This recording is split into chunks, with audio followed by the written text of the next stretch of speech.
যাচ্ছেন, ওর মাথায় 11টা সেলাই পড়েছিল।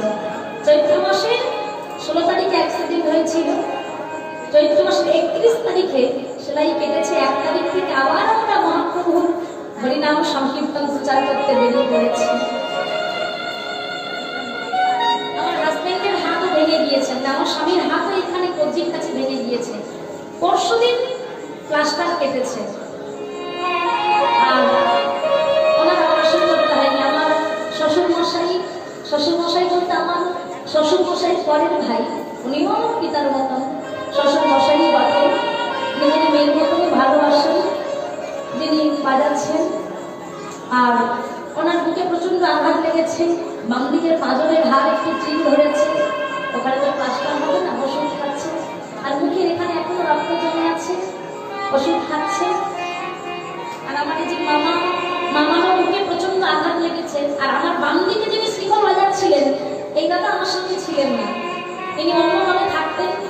উনি এসেছেন, ওনার দলের গান কম হয়ে গেছে এখন, তাই বলেছে দিদি তোমার যে একটা প্রোগ্রাম হবে বৈশাখ জ্যৈষ্ঠ মাসে করে দেবে। অনেক ধন্যবাদ রাখতেন দাদা, দক্ষিণ 24 পরগনা থেকে এসেছেন। আর আমার যিনি বাম দিকে বাজাচ্ছিলেন শ্রীফল, ওর এই বুকের কাছে শ্রীফল ছিল, আঘাত লেগে একদম বুকের কাছে শ্রীফলটা ভেঙে গিয়েছে। প্রচন্ড আঘাত লেগেছে, কোথাও কিছু ভাঙেনি, ছবি তোলা হয়েছে, কিন্তু প্রচন্ড মাংসপেশিতে আঘাত লেগেছে। ডাক্তার বলেছে হাড় ভাঙলে সেরে যায় তাড়াতাড়ি, কিন্তু মাংসপেশিতে আঘাত লেগেছে, একটু রেস্ট নিতে হবে, 3 মাস রেস্ট। আসতে পারেনি। আর আমার মেন যিনি ধোঁয়া দেন, আমার একজন দিদি বাঁকুড়াতে বাড়ি, ওনার নাম লক্ষ্মী দিদি, উনি আসতে পারেননি।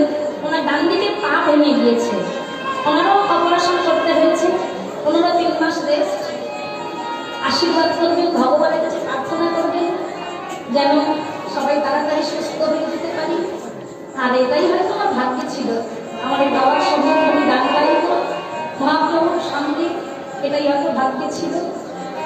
আমি তো কখনো আমার সামনে দান পাইনি, সামনাসামনি কখনো দেখাও হয়নি। সবাই মিলে একবার দুবাহু তুলে নিতাই চাঁদের নামে